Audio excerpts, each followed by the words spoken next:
بسم اللہ الرحمن الرحیم الحمد للہ رب العالمین والصلاة والسلام علی رسولہ الکریم وعلی آلہ وصحبہ اجمعین رب اشرح لی صدری ویسر لی امری واحلل عقدۃ من لسانی یفقہوا قولی وقال عز وجل بالقرآن المجید اعوذ باللہ من الشیطان الرجیم بسم اللہ الرحمن الرحیم شہر رمضان الذی انزل فیہ القرآن ھدی للناس بینات من الھدی والفرقان اما بعد۔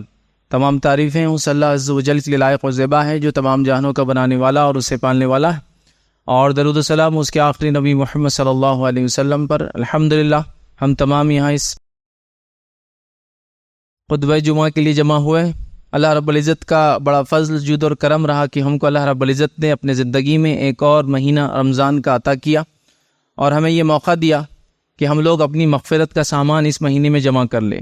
جیسے کہ نبی اکرم صلی اللہ علیہ وسلم نے ایک حدیث میں جس کا ایک جملہ یا جس کے اندر کا ایک حصہ یہ ہے، جس میں آپ نے فرمایا تھا کہ اس شخص کے لیے ہلاکت ہو جس شخص کو اللہ رب العزت رمضان کا مہینہ عطا فرمائے اور اس کے اندر وہ اپنی مغفرت نہ کرا سکے۔ اور اس پر جبرائیل علیہ السلام نے یہ الفاظ کہے اور اللہ کے رسول صلی اللہ علیہ وسلم کہا کہو آمین، اور نبی اکرم صلی اللہ علیہ وسلم نے آمین کہا اس پر۔ تو اس سے پتہ چلا کہ رمضان کا مہینہ وہ مہینہ ہے جس کے اندر ایک مسلمان، ایک مومن جو اپنی مغفرت کا سامان جمع کر سکتا ہے، اللہ رب العزت کو راضی کر سکتا ہے اور اس دنیا کے اندر اپنی زندگی کو اچھے سے گزارتے ہوئے آخرت کی زندگی کو سنوار سکتا ہے۔ تو لہٰذا اللہ رب العزت نے اس مہینے کو ہم کو رمضان کا مہینہ عطا کیا۔ ہمیں اللہ رب العزت کا بڑا شکر بجا لانا چاہیے کہ اس نے جو ہے زندگی دی، اور اللہ رب العزت سے دعا کرنی چاہیے کہ اللہ رب العزت آنے والے زندگی میں ہم کو رمضان جیسے مہینہ جو ہے عطا کرے۔ پچھلی بار ہم نے جمعہ میں خطبے میں یہ بات میں نے آپ کے سامنے رکھی تھی جب میں یہاں آیا تھا کہ اللہ رب العزت نے اس مہینے کو ہمارے لیے اس لیے ہمیں دیا کہ ہم تقوی اختیار کریں، اور ہم نے دیکھا تھا کہ تقوی یہ کہ اللہ کے ڈر، اس کی خشیت سے انسان گناہ اور معصیت کی زندگی کو چھوڑ دے۔ آئیے اب جو رمضان کا مہینہ چونکہ اب شروع ہو چکا ہے، چند باتیں ماہ رمضان کے تعلق سے آپ کے سامنے آج رکھنے کی جو ہے کوشش کروں گا، اور جس میں ہم جو ہے چند باتیں دیکھیں گے کہ اس مہینے میں کیا اعمال ہم کریں۔ اس جمعہ اور آنے والے جمعہ ان اعمال کے بارے میں دیکھیں گے، اور اس کے بعد کا جمعہ جو ہے انشاءاللہ عزیز جو ہے ہم لوگ زکوٰۃ وغیرہ کے تعلق سے کچھ باتیں جو ہے دیکھنے کی کوشش کریں گے۔ تو اس مہینے میں جو کرنے والے اعمال ہیں یاد رکھیے، اس میں سب سے اہم عمل اس کی فضیلت میں بھی اس مہینے کے وہ یہ ہے کہ اللہ رب العزت نے اس مہینے کو اپنی عبادت اور روزے کے لیے جو ہے چنا۔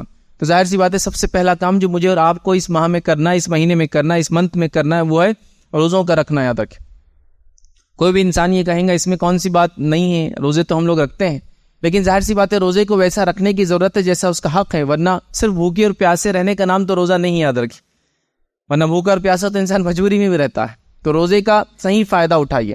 پہلے تو گزارش یہ کروں کہ ہر شخص جو ہے روزہ رکھے، ہر شخص کوشش کرے کہ وہ روزہ رکھے، سوائے شرعی عذر کے روزہ ہمارا نہ چھوٹے۔ یہ بات کامنلی عام طور سے دیکھی جاتی ہے کہ ہم لوگ اپنے بچوں کو روزے کے معاملے میں ویسا تیار نہیں کرتے ہیں، یا کوشش یہ ہوتی کہ جہاں تک ان کو بچا سکے بچاتے رہیں، اور حتیٰ کہ میں نے یہ عالم اور یہ حالت بھی دیکھا کہ لڑکیاں روزہ شادی کے بعد رکھنا شروع کرتی ہے۔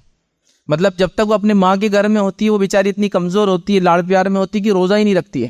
جب کوئی دیندار خاندان مل گیا تو بولتے رہے آپ روزے نہیں رکھتے، تو وہاں سے روزے کا اس کا پہلا سلسلہ بیچاری کا چالو ہوتا ہے۔ پھر اگر حاملہ ہوگی تو پھر روزے چھوٹ رہے، پھر روزے چھوٹ رہے ہیں۔ اسی طرح لڑکوں کے اندر بھی بچوں کو جو ہے شروع سے عادت نہیں دلائی جاتی ہے، حالانکہ ظاہر سی بات ہے جب انسان بالغ ہوگا تو روزہ رکھیں گا۔ تو آپ کیا امید کرتے ہیں بالغ ہوتے پہلے سال پورے 30 روزے رکھ پائیں گا؟ نہیں، اس کو پہلے سے ٹریننگ دینا پڑیں گی، سٹارٹ کرنا پڑے گا۔ میں یہ بھی نہیں کہہ رہا ہوں کہ آپ 2 3 4 سال کے بچوں کو روزہ رکھائیں، ان کی روزہ رکھائیاں کریں، وہ بہت چھوٹے ہوتے ہیں، یاد رکھیں، موسم بڑا سخت بھی یاد رکھیں، لیکن بچوں کو عادت ڈالے کہ اب بچہ آپ کا 7 سال 8 سال 9 سال 10 سال کا، تو یہاں سے عادت شروع ہو جائیں گی کہ انہیں 1 2 روزے 3 4 روزے 5 6 روزے 7 8 روزے، اور یہاں سے اس کے بالغ ہونے پر اس کے کمپلیٹ اس کو پھر پورے روزے رکھنا ہے۔ تو ظاہر سی بات ہے ایک ٹریننگ ہوں گی۔ عمر ابن خطاب رضی اللہ عنہ کے تعلق سے آتا ہے کہ وہ اپنے چھوٹے بچوں کو بھی روزہ رکھاتے۔ کسی نے پوچھا امیر المومنین یہ تو بالغ نہیں ہے، تو کہا یہ تو ہم ٹریننگ کے لیے، ان کے مشق کے لیے، ان کو عادت ہو اس لیے رکھاتے ہیں۔ تو ظاہر سی بات ہے ہمیں روزے کا اہتمام کرنا ہے۔ جہاں شرعی عذر کے بغیر ہم روزہ نہیں چھوڑیں گے، چاہے مسافر ہو، بیمار ہو، خواتین ہو تو ان کے مخصوص مسائل ہو تو وہ روزے چھوڑ سکتی ہے، اور بعد میں ان کو روزوں کی تکمیل کرنا یاد رکھیں، ٹھیک ہے۔ اسی طرح حمل، یہ بھی بیماری کے اندر ہی آپ کاؤنٹ کر لیجئے، ٹھیک ہے۔ تو بہرحال تو شرعی عذر کے بغیر ہم روزہ نہ چھوڑے، روزے کی ٹریننگ اپنے بچوں کو، اپنے آپ کو ہم دے، اور ساتھ میں جو ہے ایک روزے کا اہتمام اور روزے کو حقیقی طور سے ویسا رکھنے کی کوشش کرے جیسا روزہ رکھنے کا حق ہے، اور وہ یہ ہے کہ روزے کے اندر ہم وہ تمام کام نہ کرے جس سے ہم کو روکا گیا، اور روزہ ہم کو روکتا ہے۔ تو ہمارا روزہ صرف بھوک اور پیاس نہ رہے، بلکہ ہمارا روزہ ہمارے لیے ایک ٹریننگ پیریڈ بن جائے، یاد رکھیے۔ تو لہٰذا ہمیں جھوٹ نہیں بولنا ہے، مطلب منہ سے کوئی برا کام نہیں کرنا ہے، کانوں سے کوئی بری چیز سننا نہیں ہے، اسی طرح جو کوئی چیز بری کہنا نہیں یاد رکھیے، کوئی چیز بری دیکھنا نہیں یاد رکھیے، لڑائی جھگڑا ہو تو اسے پرہیز کرنا یاد رکھیے، ٹھیک ہے. اور اگر کوئی آپ سے لڑنے آئے تو آپ کہے روزے سے، میں روزے سے ہوں، یاد رکھیے. تو حدیث کی الفاظ جو ہے اس کا ترجمہ ہے. تو روزے سے ہوں میں یہ کہہ دے اور معاملے کو جو ہے نپٹا دے، یاد رکھیے، ختم کر دے. تو روزہ یاد رکھیے ہم کو بہت کچھ سکھاتا ہے، ہمیں ایک اچھا انسان بناتا ہے، یاد رکھیے. تو صرف بھوکا اور پیاسا رہنا یہ کانسیپٹ آپ روزے کا مت سمجھیے. روزہ ہم کو تربیت دے رہا ہے بہت سارے چیزوں کی، یاد رکھیے. اور جب یہ عادت ہم کو ہو جائیں گی تو اس کے بعد انشاءاللہ عزیز ہم سال بھر اپنی زبان کا صحیح استعمال، کان کا صحیح استعمال، آنکھ کا صحیح استعمال، ہاتھ کا صحیح استعمال اور ہر چیز کا اعضاء و جوارح جو اللہ رب العزت نے نعمتیں دے رکھی صحیح استعمال کریں گے. تو لہٰذا سب سے پہلی چیز ہم روزہ رکھیں، روزے رکھنے والے بنے. روزوں کو جیسا رکھنے کا حق ہے ان کو ویسا رکھنے کی ہم کوشش کریں. دوسرا کام اس ماہ کے اندر، اس مہینے کے اندر جو ہم کو کرنا ہے، یاد رکھیے رمضان کے مہینے میں، وہ یہ ہے کہ اس کے اندر ہم کوشش کریں کہ ہم جو ہے قیام اللیل کا اہتمام کریں.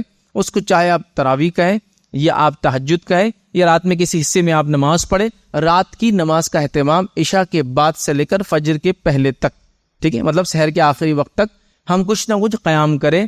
رات میں اللہ رب العزت کے حضور کھڑے رہے اور قرآن کی تلاوت کریں.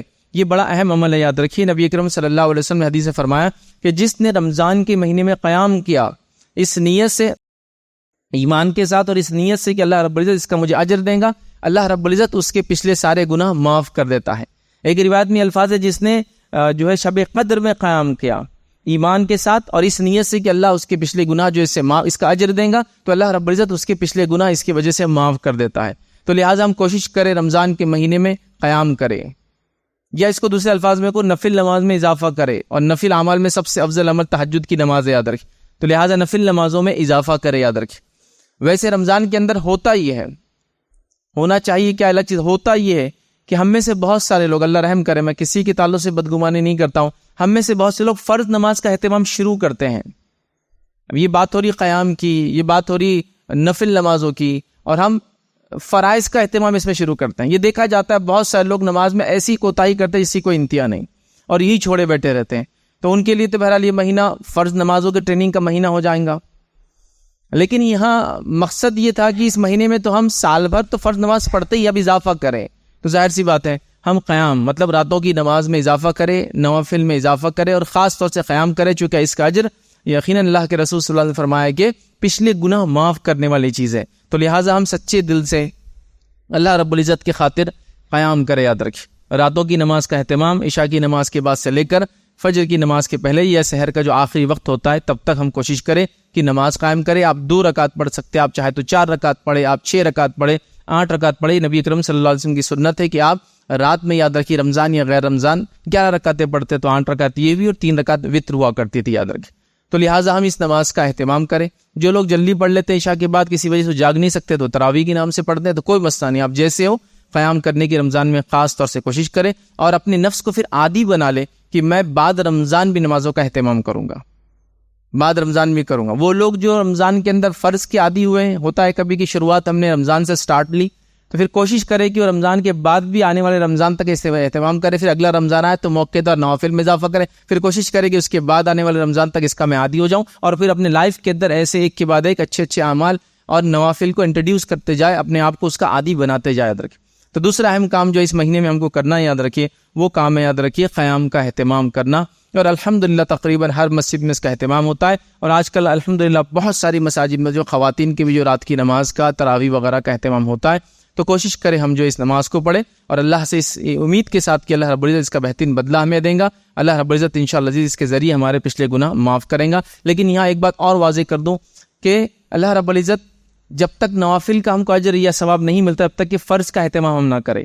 حدیث کے اندر الفاظ ہے کہ اللہ رب العزت کو جو عبادت سب سے زیادہ پسند ہے وہ ہے جو اس نے ہم پر فرض قرار دیا ہے.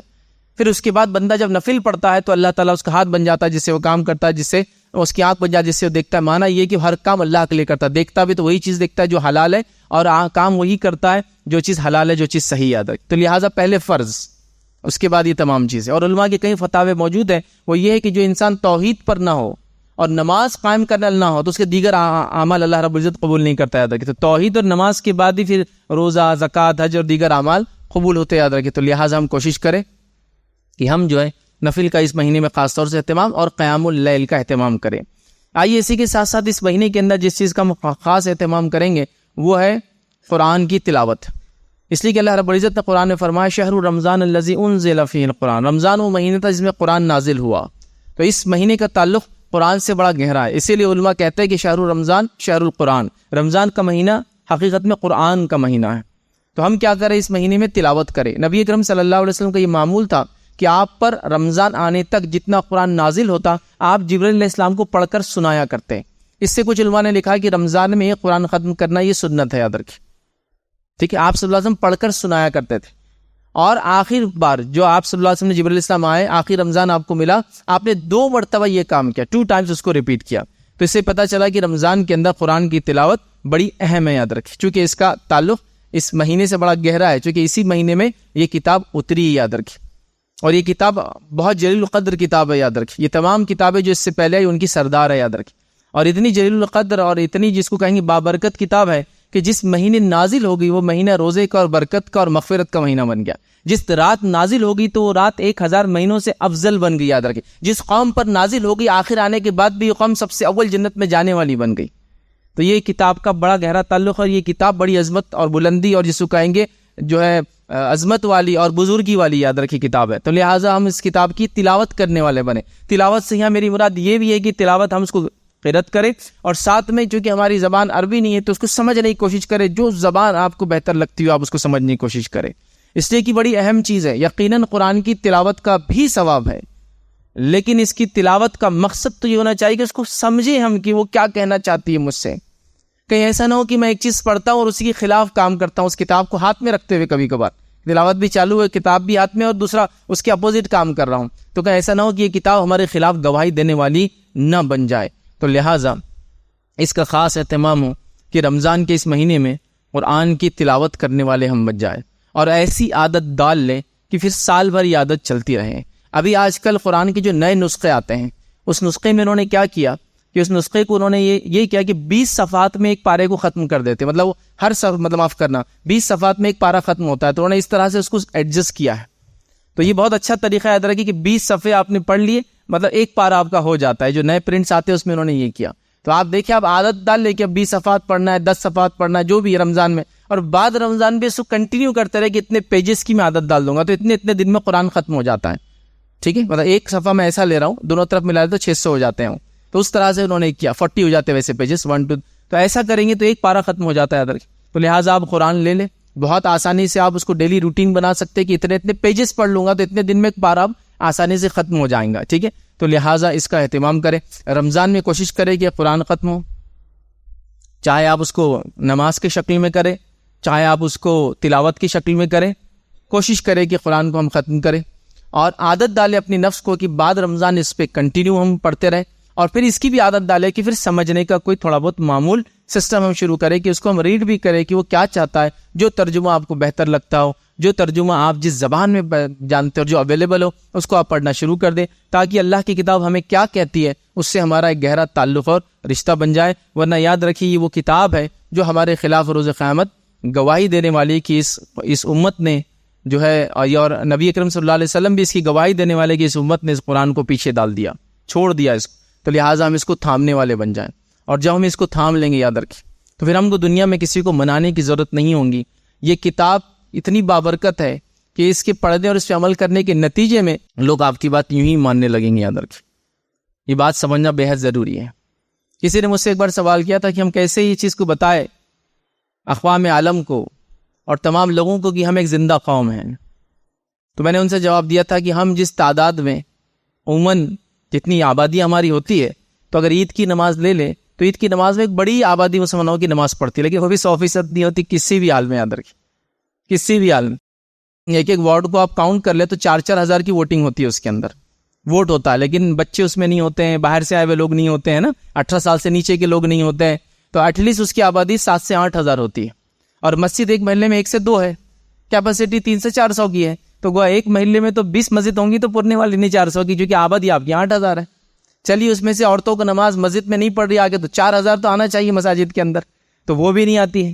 تو عیدین میں بھی لوگ پورے نماز نہیں پڑھتے ہیں. یاد رکھیں، تو میں نے کہا کہ جب عیدین میں جیسی نماز ہوتی ہے نا، ویسی نماز فجر کی ہونے لگیں گی، مطلب ساری امت نماز پڑھنے لگ جائیں گی، پھر ہم کو لوگوں کو گواہی یا اس کا ثبوت نہیں دینا پڑیں گے کہ قوم جاگ رہی ہے، قوم کو اپنی باتیں لوگوں کے سامنے کھڑے رہ کے منانا نہیں پڑیں گی، اپنی زندگی اور موت کے تعلق سے لوگوں سے احتجاج کر کے اپنے حق لینا نہیں پڑیں گے، ان کو وہ حق دیے جائیں گے۔ اور یہ ہوا 2%، 4%، 6% اور 10% کی مسلم آبادیوں نے بڑے بڑے ممالک پر 100 سالوں تک حکومت کی۔ یہ ان کی طاقت کا نتیجہ نہیں تھا کبھی بھی، یہ قرآن سے اور دین سے لگاؤ کا اثر اور نتیجہ تھا، یہ اس کا امپیکٹ تھا، یاد رکھیے۔ ورنہ آپ ایسا گنیں گے ادھر 2 لوگ کھڑے اور ادھر 58 لوگ کھڑے تو رسی کھینچیں گے تو کون جیتیں گے؟ کوئی بھی کہیں گا 58 لوگ۔ لیکن وہ جو برکت تھی، وہ جو مقام اللہ نے دیا تھا، وہ جو دبدبہ دیا تھا، وہ عزت جیتی، جو شرف دیا تھا، وہ اپنی کتاب کے نتیجے میں تھا، اس دین کے نتیجے میں تھا۔ تو بہرحال ہم قرآن کو پڑھنے والے بن جائیں۔ چوتھا کام جو اس مہینے کے اندر ہم کریں گے، یاد رکھیے، اور اس میں اضافہ کریں گے، اگر کرتے ہیں تو اس تمام کام کرتے ہیں تو اور اضافہ کیجیے، اذکار کا اہتمام۔ اذکار یا وظائف، کوشش کرے سب سے پہلے کہ جو وظائف اور اذکار کرتے ثابت شدہ ہو، ثابت شدہ ہے تو پھر کثرت سے کرنے کی کوشش کریں۔ چھوٹے چھوٹے اذکار وغیرہ تو آپ جانتے ہیں، نماز کے بعد کی دعائیں اور اذکار بہت سارے مساجد میں چارٹ وغیرہ ہوتے ہیں، آپ کو یاد بھی ہوں گے۔ سونے سے پہلے اذکار کرتے ہیں، سونے اٹھنے کے بعد بہت ساری چیزیں یاد رکھیں۔ تو کوشش کریں کہ رمضان کے مہینے میں اس کی عادت ڈال لیں۔ اور یہ اذکار جب ہم ذکر کرتے اللہ کا کیا فائدہ دیتے ہیں، آپ صرف اس پر غور کیجئے کہ ہم لوگ رمضان میں ایسا کیا کرتے ہیں جس کے نتیجے میں ایمان بلند نظر آتا ہے روزے کے علاوہ۔ وہ ہے تلاوت کا زیادہ سننا، زبان کو اللہ کے ذکر میں تر رکھنا، اس کے نتیجے میں ایمان خود بخود بلند ہو جاتا ہے ہمارا۔ دیکھیں آپ بولتے ہیں نا رمضان میں ایمان چارج ہوگا، کیسے چارج ہوا؟ کیا چیز زیادہ کی اپنے عام دنوں سے بتائیے؟ آپ نے قرآن کو زیادہ سنا، اللہ کا سب سے افضل ذکر، اس کے علاوہ آپ اپنے آپ کو ذکر میں مشغول رکھتے ہیں، نتیجتاً ایمان چارج ہو جاتا ہے، انسان کی جس کو کہتے ہیں وہ بلند ہو جاتا ہے۔ تو یہی چیز یاد رکھیں، اذکار کا اہتمام کریں، اور اتنا کریں اس مہینے میں کہ اپنے آپ کو عادی بنا لیں، یوز ٹو ہو جائے، کہ غیر رمضان بھی وہ اذکار ہمارے جس کو کہیں گے ایک روٹین ہو جائے، معمول ہو جائے زندگی کا، کہ ہم ذکر کرنے والے، بار بار اس چیز کو دہرانے والے، چھوٹے سے لے کر بڑے تک تمام اذکار وہ کرنے والے بن جائے، جن کو دعائیں بھی آپ عام زبان میں کہہ سکتے ہیں۔ تو بہرحال یہ بڑی اہم چیز ہے۔ قرآن کی تلاوت تو بہرحال میں نے الگ سے لے لی، اس لیے سب سے افضل ذکر وہی ہے، لیکن اس کے بارے میں نہیں کر رہا ہوں۔ لیکن دیگر اس کے علاوہ جتنے وظائف اور اذکار ہے جو ثابت شدہ ہے، میں گزارش کروں گا اس کا ہم جو رمضان میں اہتمام کرتے ہیں، نہیں کرتے تو کرے، اور اس کو کنٹینیوسلی بعد رمضان لے کر چلنے کی ایک اپنا روٹین یا اپنا معمول بنا لے کہ ہم اس کو ہمیشہ انشاءاللہ عزیز جو ہے کرتے رہیں گے۔ اسی طرح اس مہینے کے اندر جو اعمال کرنا ہے، اور اس میں ایک بڑی فضیلت والا عمل ہے، وہ یہ کرنا ہے ہم کو کہ اس میں شب قدر آتی ہے، اور اس شب قدر کو ہم کو جاگنا ہے، رب العزت کی عبادت کرنا ہے۔ اور نبی اکرم صلی اللہ علیہ وسلم نے ابن ماجہ کی ایک روایت ہے، اس میں انس بن مالک رضی اللہ عنہ فرماتے ہیں رمضان میں تو اللہ کے رسول صلی اللہ علیہ وسلم نے صحابہ کو جمع کیا اور کہا کہ دیکھو تم پر ایک مہینہ آ رہا ہے، ٹھیک ہے، اور اس میں ایک ایسی رات آنے والی ہے جو 1000 مہینوں سے افضل ہے۔ جس نے اس رات کو پا لیا اس نے تمام خیر کو پا لیا، اور ایک بد نصیب یا بے نصیب سے یہ رات چھین لی جاتی ہے، اور اس مہینے سرکش جن اور شیاطین قید کر دیے جاتے ہیں، اور بھی الفاظ بہرحال۔ تو یہاں جو ہے نبی اکرم صلی اللہ علیہ وسلم خود بتا رہے ہیں کہ یہ رات بڑی افضل ہے، اور صحابہ کو پہلے سے اہتمام کرنے کا حکم دے رہے ہیں کہ دیکھو رمضان آ رہا ہے، ایک رات آنے والی ہے جو 1000 مہینے سے افضل ہے۔ اللہ رب العزت نے قرآن میں بھی یہ بات سورہ نمبر 97 سورہ قدر میں کہی، اِنَّا أَنزَلْنَاهُ فِي لَيْلَةِ الْقَدْرِ، کہ ہم نے قرآن کو لیلۃ القدر میں نازل کیا۔ وَمَا أَدْرَاكَ مَا لَيْلَةُ الْقَدْرِ، وہ کیا چیز ہے جو تمہیں سمجھائے لیلۃ القدر کیا ہے؟ لیلۃ القدر خیر من الف شہر، لیلۃ القدر 1000 مہینوں سے افضل ہے۔ تو یہ 1000 منتھ سے افضل یاد رکھیے یہ رات ہے۔ اس تعلق سے سورہ کے نزول کے تعلق سے کچھ تفسیر میں جو روایتیں آتی وہ یہ ہے کہ صحابہ کو کبھی پتہ چلا ایک راہب کا واقعہ، جس راہب نے 80 سال تک اللہ رب العزت کے لیے عبادت کی، 80 سال تک مغفرت طلب کی اللہ سے، اور 80 سال تک فلاں کچھ ایک عمل کیا۔ تو صحابہ نے کہا یہ تو ان کی زندگیاں اتنی لمبی لمبی تھی بول کر یہ 80 سال یہ کام کرتا چلا گیا، اب ہماری زندگی اتنی چھوٹی کیسے کرے؟ تب یہ رات جو ہے صحابہ کو عطا کی گئی۔ 1000 مہینوں سے افضل مطلب یہ 83 سال سے زیادہ ہو جاتے یاد رکھیں، تو 80 ایئرس مل گئے ایک ٹائم میں۔ تو گویا یہ رات بڑی افضل ہے۔ نبی اکرم صلی اللہ علیہ وسلم اس رات کو مناتے اور اس رات کو تلاش کرتے، یاد رکھیں، اس کو ڈھونڈتے کہ 1000 مہینوں سے چونکہ افضل رات ہے، یاد رکھیں، اس کو تلاش کیا جاتا۔ تو ہمارے لیے یہ بڑا اہم ہے کہ ہم بھی جو اس رات کو تلاش کریں۔ لیکن ہمارے پاس ایک عجیب معاملہ ہے، وہ یہ ہے کہ یہ رات اگر کوئی مناتے بھی ہے تو صرف بچے مناتے ہیں یا ینگ جنریشن مناتی ہے، چونکہ بڑے لوگ تو الحمدللہ اتنے عمل کر چکے ہوتے ہیں اپنے زندگی میں کہ اب ان کو یہ رات کی ضرورت ہی نہیں ہوتی ہے۔ کبھی کبھار نتیجہ بچے بھی سیکھتے نہیں ہے کہ کرنا کیا ہے، جاگنا ہے، سمجھ میں آ جاتا ہے۔ اور پھر شب قدر تو ابھی ایک ٹرینڈ اور فیشن والی رات بن گئی ہے جس میں شاپنگ ہوتی ہے، یہ بڑا مسئلہ ہوگا پھر اب اگر جاگ بھی رہی نوجوان نسل تو شاپنگ کے اس سے ہو رہی، چونکہ آخری عشرہ آ رہا ہے، شب قدر اس میں آ رہی ہے، لیکن آخری عشرہ تو پیک عشرہ ہے شاپنگ کا. تو ظاہر سی بات ہے یہ رات جنرلی لوگ خرید و فروخت میں گزار رہے ہیں. مالدار لوگ مالس میں جا کے گزارے اور سحر وہاں ہو رہی ہے. اوسط لوگ عام بازاروں میں گزارے، رات ہو رہی ہے. غریب جو کچھ نہیں خریدا گلیوں میں نکڑوں میں جھانک کر گزار رہا ہے. لیکن وہ رات میں کرنا کیا ہے؟ وہ رات کس لیے دی گئی؟ اس لیے دی گئی کہ صرف ہم آنکھوں کو کھلا رکھے، جیسا روزے کا معنی صرف بھوکا رہے اور رات میں جاگنے کے من آنکھوں کو کھلا رکھے. یہ تو کوئی بھی کر لیتا ہے. یہ تو وہ لوگ جو نشہ اور شراب پیتے وہ لوگ بھی رات بھر جاگتے ہیں. برے لوگ بھی اپنی مجلسوں کو رات بھر جماتے اور جاگتے ہیں. کیا کرنا تھا اس رات میں؟ اس رات میں سب سے پہلے تو جو فرض نمازیں آ رہی ہے آپ کو، ایک مغرب آتی ہے اور عشاء آتی ہے، اس کا اہتمام کیجیے. اس کے علاوہ نوافل کا اہتمام کیجیے، قیام اللیل کا اہتمام کیجیے، صدقات اور خیرات کا اہتمام کیجیے، صلہ رحمی کا اہتمام کیجیے. اللہ رب العزت خاص طور سے مغفرت کی دعائیں کیجیے. ذکر و اذکار جو ثابت اور ایک خاص دعا جو اس رات میں ثابت ہے اس دعا کا اہتمام کیجیے. اس کے علاوہ یاد رکھیے جو کچھ کر سکتے ہیں اس رات میں جو نیکی ہو یاد رکھیے وہ کرنے کی ہم کوشش کریں. تلاوت قرآن کیجیے یاد رکھیے، لیکن نماز قرآن اس کا زیادہ اہتمام اور صدقات کا بھی اہتمام کیجیے. تو یہ سب کام کرنا ہے اور یہ اتنا عام عمل ہے کہ ہر کوئی کر سکتا ہے. یہاں تک کہ خاتون جو روزہ نہیں رکھ رہی، نماز نہیں پڑھ رہی ہے، وہ بھی اس رات کو منائیں گی. کیسے منائیں گی؟ باقی سب عمل کر کے تو دعا کرے، توبہ کرے، استغفار کرے، ذکر کرے. ہاں اس کے علاوہ جو ہے اپنے لیے اپنے گھر والوں کے لیے مغفرت کی دعا کیجیے. بہت ساری چیزیں وہ بھی کر سکتی ہے، مطلب صدقات کرے، خیرات کرے. صرف نماز اور روزہ اور تلاوت قرآن چھوڑ دے تو ساری چیزیں وہ بھی کر سکتی ہے. لیکن ہمارے پاس حالت یہ ہے کہ اس کا سسٹم ہی نہیں ہے. کوئی شادی آ رہی ہے تو گھر میں اعلان کیا جا رہا ہے کہ اب رت جگہ ہے، آفیسز کو لیو ڈالی جا رہی ہے کہ اب ہم نہیں آئیں گے، بزنسز کو کلوز رکھا جا رہا ہے. آس پڑوس کے دکاندار کو بول دیا جا رہا ہے بھائی ان کے پاس شادی اب 8 دن دکان بند، رات میں چونکہ دیر سے یہ سو رہے ہیں تو صبح جلدی نہیں آئیں گے، ہے نا. یہ سب ہو رہا ہے. لیکن ایسا کبھی ہو رہا ہے کہ ہم اہتمام کریں کہ بھائی قدر آئیں گی، اللہ رب العزت پتہ نہیں اگلی زندگی دے نہ دے، آفس میں لیو ڈال دیتا ہوں، چھٹیوں کو اٹھا کے رکھتا ہوں، اس ٹائم میں لے لیا کروں گا 5 دن تاکہ رات میں جاگوں تو صبح شاید نیند نہ ہو پوری تو چھٹی لے لیتا ہوں. نہیں ہوتا یہ سب. یہ چھٹیاں اٹھا کے رکھی جا رہی شادی بیاہ کے لیے، چھٹیاں اٹھا کے رکھی جا رہی بچوں کے ایگزامینیشن کے لیے، چھٹیاں اٹھا کے رکھی جا رہی گھومنے کے لیے، یہ سب کر رہے ہیں. لیکن شب قدر کے لیے نہیں اہتمام ہو رہا. یہ آ رہی رات اور ایسی زندگی میں چلے جا رہی. ایک انسان کو اگر زندگی میں 10 بار یہ رات مل جائے تو اندازہ لگائی 800 ایئرز سے زیادہ اس کو ثواب کمانے کا موقع دے رہی ہے یہ رات. لیکن ہم لوگ نہیں کر رہے یاد رکھیں اس کا اہتمام. تو جو کوئی منا رہا ہے وہ شاپنگ کی شکل میں منا رہا ہے. میں کسی کے تعلق سے بھی برا گمان نہیں رکھتا ہوں، لیکن جو دیکھ رہا ہوں وہ بیان کر رہا ہوں. دوسرا اگر کوئی منا بھی رہا ہے تو بہت چوزی ہے. وہ چوزی اس سینس میں کہ اس نے ایک رات کو پرٹیکولرلی پکڑ لیا اور کہا یہی شب قدر ہے. مطلب اس کو پتہ چل گیا کہ شب قدر ہے. اور وہ رات کون سی ہے؟ ہند پاک میں بر صغیر میں تو لوگوں نے بالکل طے کر رکھا ہے کہ بس 27 کی رات تھی ہمارے لیے تو شب قدر ہے، باقی ساری دنیا اس کو پورا تلاش کرتے رہے، ہم کو تو مل چکی ہے. یہ نبی اکرم صلی اللہ علیہ وسلم کو یہ رات بتائی گئی، اس کی تاریخ بتائی گئی. آپ نکلے صحابہ کو تاریخ بتانے کے لیے اور 2 لوگوں میں جھگڑا ہو گیا.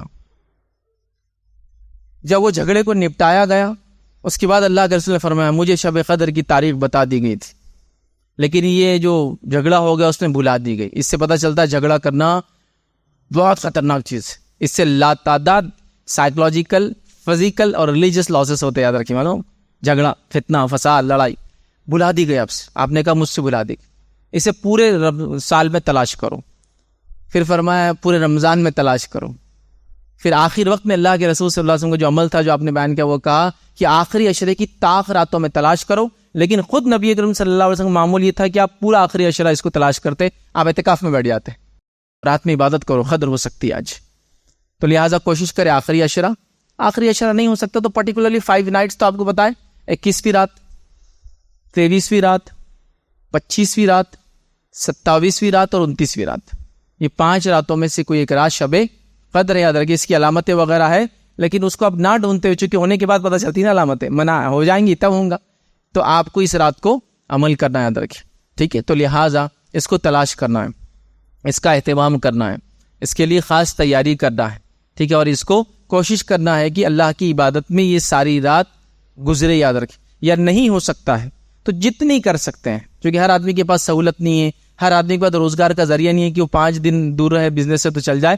تو جتنا منا سکتے ہو ٹھیک ہے، کوشش کرے کہ ہم جتنا ہو سکتے ہیں. چلیے میرے لیے اتنا ہے کہ میں رات میں 12 بجے تک مشکل سے جاگ سکتا ہوں، مجھے آفس ہے میں چھوڑ نہیں سکتا ہوں، تو کوشش کرے رات 12 بجے تک جتنی نوافل، تلاوت قرآن، ذکر و اذکار، صدقات اور خیرات جو کر سکتا ہوں، دعا مغفرت کی وغیرہ کرے. پھر اس کے بعد سحر میں اٹھ جائے، فوراً سحر میں تھوڑا سا جلدی اٹھ جائے تو پھر کچھ نماز سحر میں، پھر کچھ تلاوت سحر میں، اور سحر میں استغفار کرنے کی تو خاص فضیلت آتی ہے. یاد رکھیں مومنوں کا شیوا اور شعر قرآن نے 2 سے 3 مرتبہ دہرایا کہ وہ راتوں کے اندر استغفار کرنے والے ہوتے ہیں، اپنے لیے دعائیں کرتے ہیں مغفرت کی، اپنے گناہوں سے توبہ کرتے ہیں، استغفار کرتے ہیں. تو لہٰذا ہم جو اس رات کو منائیں، اس رات میں جاگیں، اس رات میں خوب سے خوب عبادت کریں، اور یقیناً ہر آدمی اس چیز کی اس کو ضرورت ہے کہ وہ زیادہ سے زیادہ اجر کمائیں. تو یہ شب قدر، یہ رات مجھے اور آپ کو زبردست موقع دینے والی ہے. تو اللہ تعالیٰ کے لیے اس رات کو ذرہ برابر بھی ضائع نہ ہونے دیں.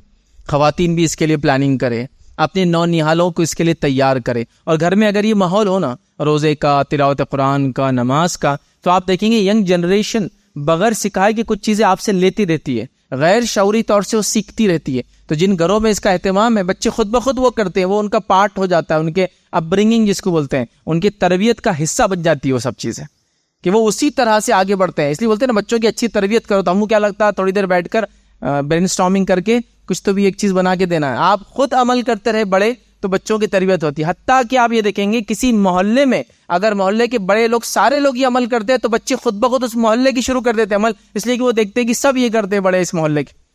تو یہ تمام چیزوں کی ہم کو ضرورت ہے ایک ماحول بنانے کی. تو یہ رات بہرحال ہم پر آتی ہے، اللہ رب العزت نے پھر ایک موقع دیا ہے. اللہ اگر زندگی دے اس رمضان میں تو ضرور اس رات کو پانے کی کوشش کریں، اور اس کو 5 راتیں یاد رکھی، اس میں اس کو تلاش کرنے کی کوشش کریں. اور وہ تمام اعمال جو نبی اکرم صلی اللہ علیہ وسلم نے بتائے، یا وہ تمام اعمال صالحہ نیک اعمال جو آپ کر سکتے، کبھی ہوتا ہے انسان بیمار ہے وغیرہ ہے، لیٹا رہتا ہے، بڑے مشکل ہے، تو بہرحال جتنے اعمال ہو سکتا ہے نیکی کرنے کی اس رات میں جو خاص طور سے اہتمام اور جو کوشش کریں. اسی طرح یاد رکھیے اس ماہ میں جو کام کرنا ہے، یاد رکھیے ان کاموں میں سے ایک کام ہے صدقات اور خیرات کا خاص اہتمام کریں. نبی اکرم صلی اللہ علیہ وسلم کے تعلق سے آتا ہے کہ اب عام دنوں میں تو صدقات اور خیرات کرتے ہی، لیکن ان دنوں میں تیز تند ہواؤں کے جیسا مطلب بہت زیادہ صدقات و خیرات کا اہتمام کرتے. مطلب جیسا کہ ہوا تو عام دنوں میں بھی چلتی ہے لیکن کبھی کبھی تیز چلتی ہے، تو آپ اتنا زیادہ صدقات اور خیرات کرتے. بلکہ جب رمضان کا مہینہ آنے والا ہوتا تو آپ کمر بستہ ہو جاتی، روایت میں آتا ہے اس کو بولتے ہیں ایسا کسی چیز کو جو کمر پہ باندھی جاتی ہے اس کو ناٹ باندھ کے ٹائٹ کر لیتے نا. آپ کو بولا جائے آپ لنگی اگر باندھے ہوئے چلیے فلاں چل رہا ہے تو آپ اس کے اوپر باندھ لیتے، اچھا کر لیتے.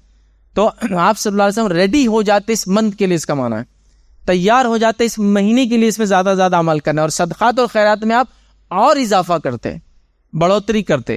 تو لہٰذا گزارش کروں گا صدقات میں اضافہ کریں. زکوٰۃ وغیرہ کا معاملہ انشاءاللہ اگلا لیں گے. اور صدقات میں سب سے پہلے مستحق وہ لوگ ہیں جو آپ کے رشتہ دار قریبی، اور وہ بیچارے مستحق ہے، مسکین ہے، غریب ہے، معذور ہے، یتیم ہے، یسیر ہے، اور کئی مسائل ہو سکتے ہیں، نوکریاں نہیں ہیں اور فلاں مسائل ہوگا، یہ ہو گیا، وہ کئی چیزیں ہو سکتی ہیں کہ انسان کے ساتھ. وہ سب سے پہلے مستحق، ان کو آپ دیں. اگر وہ آپ کے پڑوسی رشتہ دار ہے ان کو دے، اور ڈبل اجر آپ کو. رشتہ دار ہے تو اجر زیادہ، پڑوسی رشتہ دار ہے تو اور اجر زیادہ، ٹھیک ہے. لہٰذا دے، سب سے پہلے حقداری ہے. پھر اس کے بعد اور لوگوں کو تلاش کریں، اور اس کے بعد تو صدقات اور خیرات کا خاص اہتمام کریں. صرف گزارش یہ کروں گا کہ صدقات جہاں بھی دے، جیسے بھی دے، ویریفائی ضرور کریں. رشتہ داروں میں تو آپ ظاہر سی بات ہے آپ جانتے ہیں ان لوگوں، لیکن جب اس لیے کہ کبھی کبھار یہ ہوتا ہے کہ جو غیر مستحق ہے انہوں نے اتنا زبردست طریقہ اختیار کر لیا آپ سے مانگنے کا کہ وہ مستحق اور خاص طور سے وہ مسکین، وہ بیچارہ ملتا ہی نہیں کہیں بھی ہم کو.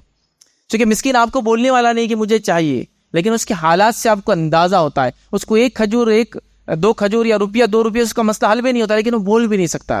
ایک غیرت مند عزت دار انسان کمانے کی کوشش کرتا ہے، حلال کماتا ہے، 5-10 ہزار روپے کما لیتا ہے، ایک عزت کی زندگی گزارا ہے، لیکن اس کے بچوں کو پڑھائی کرنا، پیسہ نہیں، بول بھی نہیں سکتا، خاموش رہتا ہے. تو اس کو تو ڈھونڈنا ہے، مسکین کو ڈھونڈنا پڑتا ہے. تو ہم لوگ کیا کرتے ہیں، وہ جو آگے دکھاتا ہے اپنے آپ کو، دکھاتا ہے مطلب آگے دکھا رہا ہے میں لنگڑا ہوں، ٹنڈا ہوں، لولا ہوں، فلاں. میں نہیں کہہ رہا ہوں مستحق نہیں ہو سکتا ہے، لیکن وہ لوگوں کا ہم امپریس ہو جا رہے ہیں. اور وہ تو مانگنے والا ہوا، غریب ہوا، لیکن وہ مسکین تو مل ہی نہیں رہا، اس کو تو بڑا مشکل سے ہم کو ڈھونڈنا پڑ رہا. ہم ڈھونڈ بھی نہیں رہے اس کو. وہ آپ کے پڑوس میں ہو سکتا ہے، آپ کا دوست ہو سکتا ہے، آپ کا رشتہ بولتا نہیں ہے، اس کے کپڑوں سے اندازہ لگا لیجیے، اس کے کھانے سے اندازہ لگا لیجیے، اس کی گاڑی سے اندازہ لگا لیجیے کہ ضرورت مند ہے لیکن بولتا نہیں ہے، ڈیزرونگ کینڈیڈیٹ لیکن بولتا نہیں ہے کہ مجھے دیجیے، چونکہ اس کو اس میں حیا آتی ہے، شرم آتی ہے. تو مسکین اور غریب کا یہ فرق ہے کہ غریب یا سائل پوچھیں گا، مانگیں گا، یہ مسکین مانگتا نہیں ہے. تو مسکینوں کو بھی تلاش کیجیے، بہت ہوں گے آپ کے اطراف میں، لیکن ہم دیکھتے نہیں. آپ کے دوستوں بھی ہوں گے بہت سارے، ان کے کپڑوں سے اندازہ لگائے کہ اس کو ضرورت ہے لیکن بول رہا نہیں. آپ کو فلاں کی ضرورت ہے، استعمال کی چیزوں کی ضرورت ہے، فلاں ہے، لیکن جیسے زندگی گزار رہا ہے. تو بہرحال بڑی اہم چیز ہے، تو ہم لوگ دیتے ہیں صدقات، اچھی بات ہے، دینا چاہیے.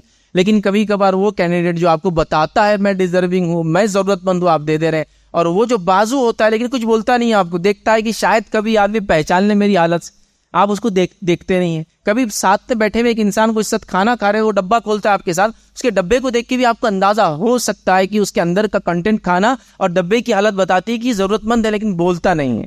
ٹھیک ہے، کماتا ہے لیکن ڈیپینڈنٹ بہت ہے، گھر میں کماتا ہے 20,000 لیکن گھر میں 50 لوگ اس پہ ڈیپینڈنٹ ہے بیچارے پر، پورا خرچ کر دیتا ہے، جو کچھ ہے روکی سوکی کھا رہا ہے، آپ دیکھ رہے ہیں کہ یہ مستحق ہے، آپ دیکھ رہے ہیں اس کی ضرورت ہے، اس کے گھر والوں کی ضرورت ہے، لیکن آپ اس کو نہیں ریکمنڈیشن دے رہے یا اس کی طرف آگے نہیں بڑھ رہے اس لیے کہ وہ مانگ نہیں رہا آپ سے۔ تو یہ مزاج کو بھی چھوڑیے کہ کوئی مانگے تو آپ ڈھونڈیے، تلاش کیجیے اچھے لوگوں کو، کینڈیڈیٹس کو، جو جس کو ہم کہیں گے ایسے لوگوں کو تلاش کرنا ہی ایک بہت بڑی چیز ہے آج کے زمانے میں، چونکہ مانگنے والوں نے بہت برا حال کر رکھا ہے سماج کا۔ تو لہٰذا رمضان ہے، صدقات اور خیرات کیجیے اور لوگوں کو جو ہے ابھاریے اس چیز کی طرف۔ نبی اکرم صلی اللہ علیہ وسلم کے پاس جو کچھ ہوتا آپ ایسے صدقہ کرتے ہیں، اس مہینے میں تو بہت زیادہ بڑھ چڑھ کے کرتے ہیں، تو لہٰذا ہم کوشش کریں کہ صدقات اور خیرات بڑھ چڑھ کے اس مہینے میں کریں۔ اسی پہ اپنی بات کو میں ختم کروں گا۔ اللہ رب العزت سے دعا ہے کہ اللہ سبحانہ تعالیٰ ہم تمام کو رمضان کے مہینے کا صحیح سے فائدہ اٹھانے کی توفیق عطا فرمائے۔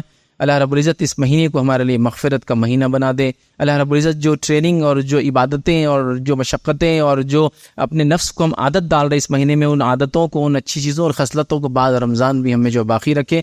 اللہ رب العزت رمضان کا ہمیں صحیح سے فائدہ اٹھانے کی توفیق عطا فرمائے۔ جب تک ہمیں زندہ رکھے اسلام اور ایمان پر زندہ رکھے، خاتمہ ایمان پر ہو۔ وآخر دعوانا الحمد للہ رب العالمین۔ سبحان ربک رب العزت عما یصفون وسلام علی المرسلین والحمد للہ رب العالمین۔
السلام علیکم، آپ بھی ہمارے اس کام میں تعاون کریں اپنی زکات و صدقات کے ذریعے۔ ڈونیشن ڈیٹیلز کے لیے ڈونیٹ اس پر کلک کریں۔ اگر آپ کو ہمارے ویڈیوز پسند آئے ہیں تو اسے شیئر کریں اور ثواب کے حقدار بنیں۔ روزانہ ہمارے ویڈیوز کو پانے کے لیے ہمارے یوٹیوب چینل کو سبسکرائب کریں اور بیل آئکن دبائیں۔ ہم سے دیگر سوشل میڈیا پر جڑنے کے لیے ویڈیو میں دیے گئے آئی ڈی کو سرچ کریں۔ جزاک اللہ۔